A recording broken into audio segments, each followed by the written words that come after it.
21-06, Coral Lakes, formerly known as Coral Crossing. All right. Before I read this motion, I just want to let everybody know that there's been a lot of people saying that we are asleep at the wheel, but I want you to know that we worked very hard on this and listened to everybody as much as we could. So, that being said, Mr. Chairman, I move that we grant preliminary approval for subdivision 2021-06 for Coral Lakes with conditions and limitations based on the record made during the public hearing and for the following reasons.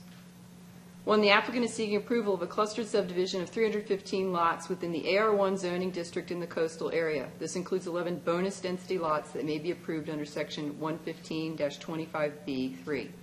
2, there was evidence in the record that while there are no jurisdictional wetlands, the property does contain ground that is regularly wet.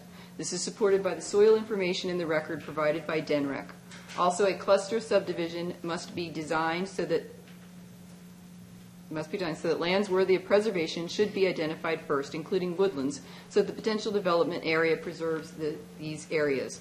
The zoning code does not prohibit development of wooded areas, but it also does not mandate the approval of bonus density lots that will cause the removal of additional forest.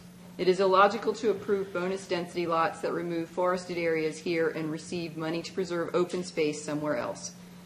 Elimination of these 11 bonus density lots would preserve more woodlands within this subdivision.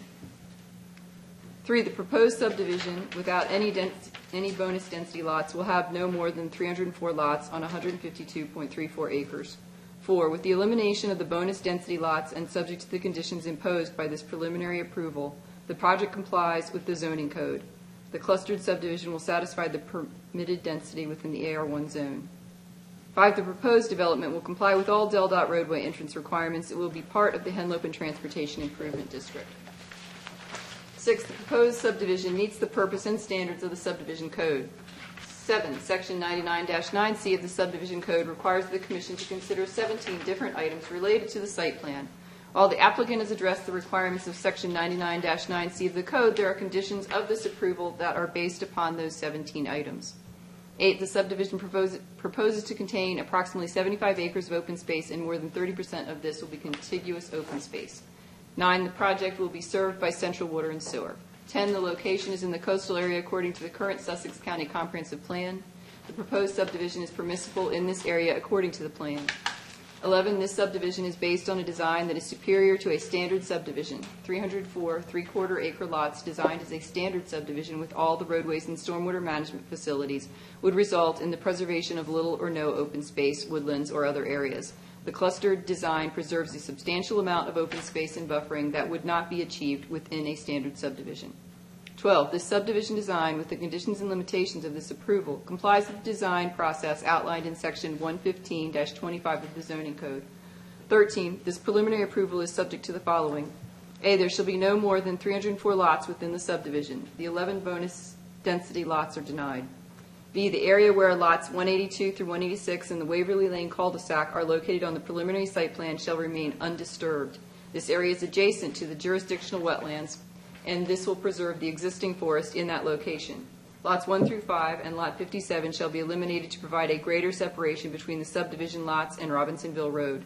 No lots shall contain any federal or state wetlands. All federal or state wetlands lines shall be clearly shown on the final site plan. C, the final site plan shall confirm that at least 30% of the site's open space is on one contiguous tract of land. D, the developer shall establish a homeowners association responsible for the maintenance of streets, roads, buffers, stormwater management facilities, and other common areas. E, the stormwater management system shall meet or exceed the requirements of the state and county. The final site plan shall contain the approval of the Sussex Conservation District for the design and location of all stormwater management areas and erosion and sedimentation control facilities. F, there shall be a vegetated or forested buffer that is at least 30 feet wide installed along the perimeter of this subdivision. This buffer shall utilize existing forest or similar vegetation that exists in the buffer area. Where trees currently exist in the buffer area, stump removal or construction activities that disturb the existing grade of the area within the buffer shall be prohibited. All silt fencing shall be located along the interior limit of the buffer area, the edge of the buffer nearest the interior development, and the final site plan shall identify the limit of disturbance to prevent disturbance of the buffer area.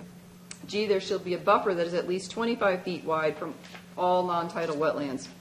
There shall be minimum disturbance of trees and other vegetation within these buffer areas. Where trees currently exist in these buffer areas, stump removal or construction activities that disturb the existing grade of the area within the buffer shall be prohibited.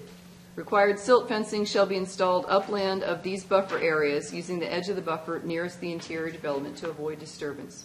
The limits of disturbance shall be indicated on the final site plan. The development shall also comply with the payment of all required fees associated with the Henlopen Transportation Improvement District. H, the development shall comply with all DelDOT entrance and roadway improvement requirements. I, sidewalks and walkways shall be installed as shown on the preliminary site plan with a connection to the DelDOT multimodal path. A system of fully shielded and downward screen street lighting shall also be provided. No lights shall be installed along Waverly Drive, Summer Breeze Drive, Coral Lakes Drive, and Pine Grove Lane nearest Aintree Drive in the adjacent development to mitigate glare into that development.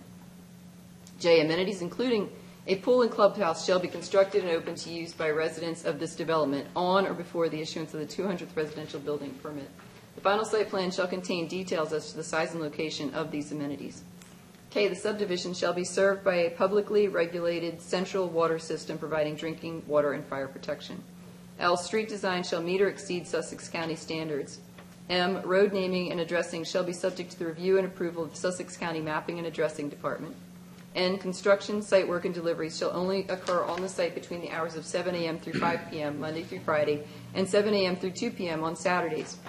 No Sunday hours are permitted. A 24-inch by 36-inch notice sign confirming these hours in English and Spanish shall be prominently displayed at the site entrance during the construction. O, the applicant shall coordinate with the local school district regarding the location of a school bus stop within the subdivision. If required by the school district, the location of the bus stop area shall be shown on the final site plan. P, the final site plan and recorded restrictive covenants shall state that agricultural activities exist nearby, and they shall include the agricultural use protection notice. Both of these documents shall include a similar notice that 1, the site is adjacent to an airfield and the activities and noise that may occur there, and 2, that hunting activities may also occur on nearby properties. Q, the final site plan shall include a landscape plan depicting all landscaping to be provided or preserved in all the buffer areas. The landscape plan shall also clearly show all forested areas that will be preserved. The landscape plan shall also identify all limits of disturbance within the site. R, if any grave sites are found within the development, the applicant shall immediately notify the Delaware State Historic Preservation Office and follow the requirements of that office. S, the final site plan shall include a grading plan for the site. No building permit shall be issued for individual lots until an individual lot grading plan has been supplied to and approved by Sussex County. No certificate of occupancy shall be issued until a grading certificate is submitted to the building code department demonstrating general conformity with the individual site grading plan. T, a revised preliminary site plan either depicting or noting these conditions must be submitted to the Office of Planning and Zoning. And U, the final site plan shall be subject to the review and approval of the Planning and Zoning Commission. And that's my motion, but I meant to ask Mr. Robertson if he would make a statement beforehand about how some of the things that go into putting this together. But I've made a motion, so I guess we need to get it. There'll be time for that, though. We have a motion. Is there a second? I second. Okay, it's been moved and seconded. Any further discussion, Mr. Robertson, if you'd like to clarify? Just a little. We had talked, Yeah, so I know there's been a lot of, and I think this is the question you asked anyway. There's been a lot of discussion, and Ms. Stevenson and I, and frankly, at different times, all the commissioners, we've had this conversation about the legal standards that apply to subdivisions. And it's one of those things that unless you do this all the time and immersed in it and understand the law on it, you might not anticipate. Subdivisions are, by Delaware code and Delaware law, the Delaware Supreme Court, as a matter of fact, they're governed by the county's subdivision and zoning code. And so if, it's a permitted use, if it's permitted and it meets all the requirements of the specific code, the zoning or the subdivision code, then, it's permitted. We can condition it on certain aspects, but that also has to be based upon the record. A lot of people, and understandably so, feel like, it shouldn't be approved in this location, or it shouldn't be approved because there's too much traffic, or it shouldn't be approved because there's other subdivisions in the area, or they just don't want it. The land should be left vacant.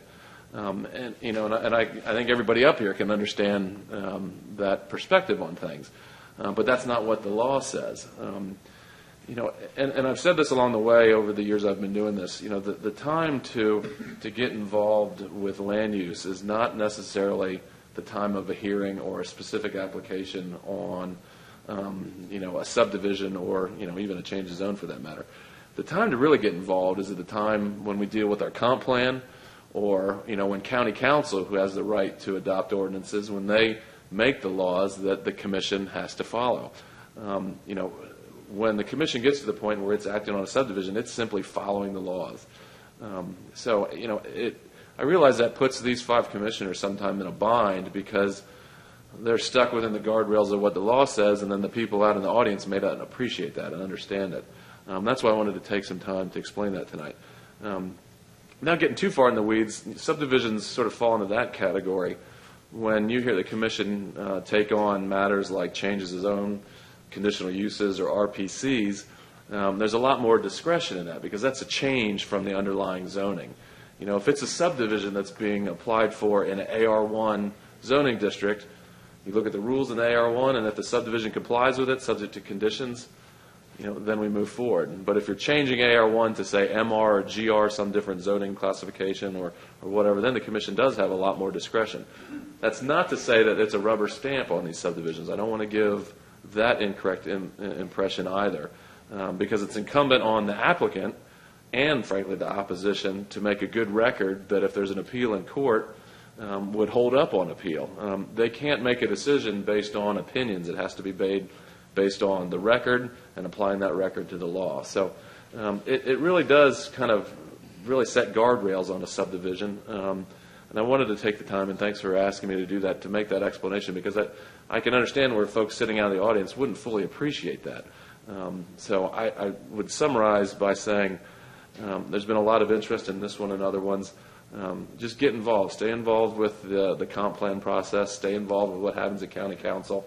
And we'll sort of take it from there. I think that was a long answer to your short question, but Well, and my PSA for the night is SussexCountyLandTrust.com. Everybody look that up. When you go home, they make a donation, they buy land to preserve it. Okay, anyone on the commission have any further thoughts they want to share? No, thank you.